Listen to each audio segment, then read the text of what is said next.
Sa puntong ito mga kabombo, nasa linya na ho ng ating komunikasyon ang tagapagsalita ho ng Independent Commission for Infrastructure o ICI, si Attorney Brian Kita Husaka, at makibalita ho tayo sa mga usapin pa rin at sinasagawang investigasyon ng komisyon dito ho sa malawakang flood anomalies, dito ho sa flood control project anomalies dito ho sa ating bansa. Magandang umaga, Attorney. Si Bombo Victor ho ito together with Bombo Jai, at maraming salamat po sa pagpapaunlak sa imbitasyong ito. At unang-una, matanong ko lamang, Attorney, no, ano po ang katotohanan doon sa 41 million pesos na budget na inaprubahan po for Independent Commission for Infrastructure? Is it true ho na may nagkaroon ho ng delay ho sa implementasyon nito? At sa tingin mo, Attorney, sapat po ba ito na pondo para ho sa inyong komisyon? Well, yung budget na 41 million, no, that's true. No, that was what was approved by the DBM initially. No, ito ay coverage. Ito is from the start of the commission, which was September 15 up to the end of the year. So more or less, this will be enough to cover the salaries and wages of our staff, current staffing. No, but among others, it will also cover our capital expenditures, kasi yung 41 million na yan, it also includes capital capex, no, or capital expenditures or expense for the commission worth mga 1 million. But definitely this will be of big help para sa commission para makausad ng mas mabilis ang pag-iimbestiga ng ICI. Ang concern po dito, Attorney, no, nakararami, no, paano po makakapag-investigate ang commission sa billion peso corruption effectively, na kung saan yung sarili hong funding flow ng ICI ay hindi ho certain? Yeah, Victor Jai, no, maganda na tanong mo yan. No? Siguro dapat malaman din ng publiko that the ICI was created just last September 11 through Executive Order 94, meaning kakasimula pa lang, kakapanganak pa lang. So those are the birth pains, no, in any agency that is starting from scratch. Natural yan na magkakaroon ng delays on funding dahil inaayos lahat ng mga papeles pa niyan. So it will really cause a bit delay. Unlike pagka-existing agency na yan, mas mabilis na.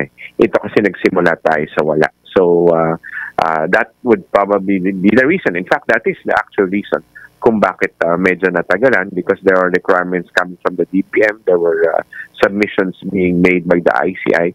So it caused that delay. But nevertheless, we are happy in the ICI that finally we have received a CNA, no, a notice of cash allocation, or NCA, I mean.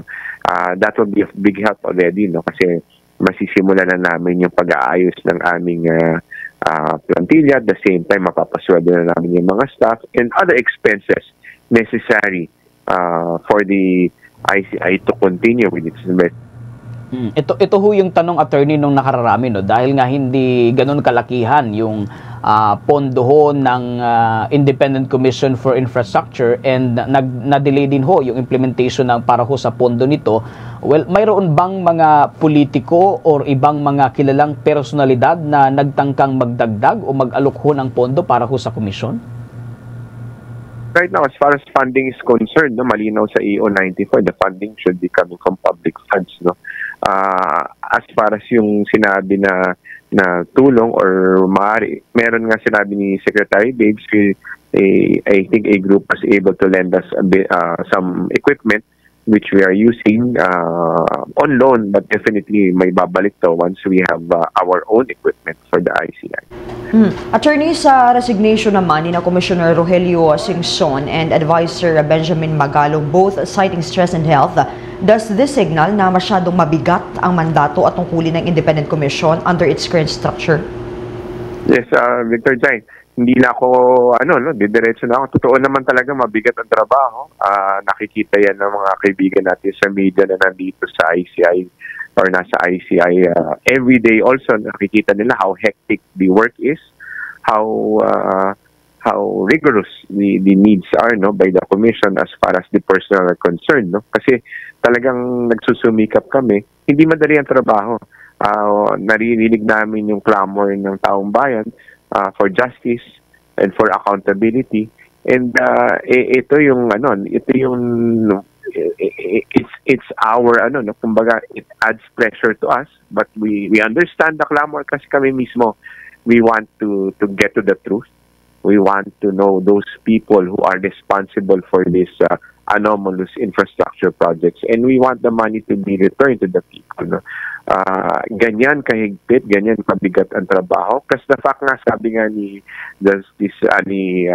Commissioner Daves, somehow he hopes nga na naiintindihan ng mga taong bayan na hindi lang naman sa ICI nakasalalay ang pagkuha ng hustisya, marami pang mga ahensya na dapat tumulong, which a lot of them are doing already to help the ICI to be able to get to the truth and make people accountable for it. At kung ating matatandaan, attorney, inatas itong Executive Order 94 na ang Independent Commission ay i-review ng itong 10 years ang flood control projects amid reports of ghost and substandard works. Gaano na po ba, attorney, kalalim ang natuntun ng komisyon? Yeah, Victor Jai, during the initial weeks ng ICI, nagkaroon ng press conference wherein based on the DPWH data alone, silang nagbigay sa amin ng data. Yan, we're talking of 238,000 infrastructure projects from 2025 down to 2016. So napakalawak niyan. So ang ginawa natin is we looked at yung mga low-hanging fruits, kumbaga yung mga madadaling mga kaso na ma-establish, madali magkaroon ng case build-up. And these are the ghost projects. Napaliit natin yan, nasala pa yan to 421, which were verified by the PNP and AFP through the DPWH, And paliit ng paliit kasi kailangan namin mag-focus on a particular aspect of infrastructure projects, Kasi hindi pwede, based on our limitation dito sa ICI, hindi naman talaga ma-address lahat yan. So we had to target a specific subset ng 238,000 na yun, which are the ghost projects, Ngayon nga, pinaliit pa yan yung 421 yan, nagko-concentrate tayo doon sa top 15 na contractors that were mentioned ng ating Pangulo, and yun yung mga ghost projects na tinitignan natin. So, unti-unti, habang dumadating ang aming mga ebidensya, nagkakaroon kami ng mga documents to be able to review and for our case build-up. So, ganun ang sistema namin. Walang specific, meaning hindi particular area or hindi particular region, but we're based on evidence. Kung ano yung mabuo na naming kaso through yung malakas na ebidensya, testimonya, tsaka mga dokumento, yun yung ginagawa namin for case build-up and eventual submission to the Office of the Ombudsman. And according to Ombudsman Remulla, the Independent Commission for Infrastructure will only last for 2 months. Gaano po ba katotoo ito, attorney? And what does this mean? Are you going to focus more na po ba sa mga other infrastructure projects and mag-endorse ng mga dokumento regarding dito sa flood control projects? Yeah. I can only answer that based on EO 94, Kasi under EO 94 may sunset clause doon wherein it is provided that the commission will cease to exist upon completion of its mandate or functus officio, meaning pagka na-achieve niya na yung purpose ng kanyang creation, meaning ma-imbestiga niya na lahat ng mga kailangan ma-imbestiga ng mga infrastructure projects, then it will be dissolved or upon the decision of the President. Malinaw yan sa EO 94. So, ang Commission ay magpapatuloy ng aming trabaho dito. Magsusumikap kami na ma-deliver at ma-accomplish yung aming mandate because that is provided for by the Executive Order 94.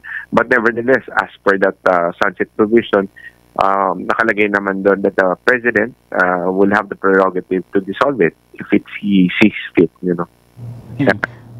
Attorney, bilang panghuli, matanong ko lamang, no, sa tingin ho ninyo, masasabi mo pa rin ba na matatag pa rin itong komisyon sa kabila ho nitong mga nagiging resignation magmula ho kay Mayor Magalong, kay dating DPWH Secretary Singson, and dito ho sa mga natatanggap ho ninyong criticism mula ho sa publiko?